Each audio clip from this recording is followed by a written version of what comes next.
الصلاة والسلام على من لا نبي بعده أما بعد সংগ্রামী সাথী ও বন্ধুগণ,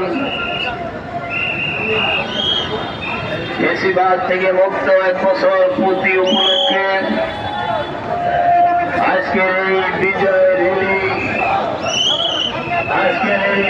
র্যালিতে অংশগ্রহণ করে মহান রব্বুল আলামিনের শুকরিয়া জ্ঞাপন করে সকলে বলি আলহামদুলিল্লাহ।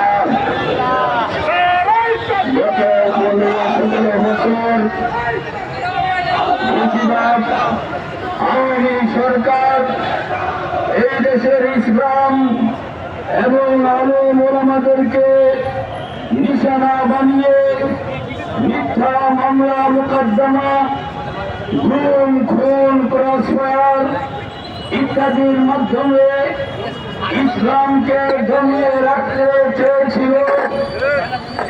2013 সালে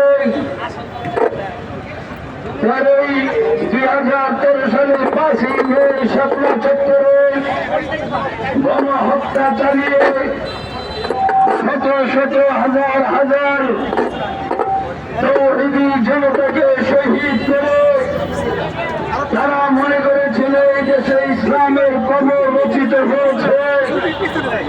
আল্লাহর মেহেরবানি 2021 সালে মোদীকে কেন্দ্র করে, মুক্তিকে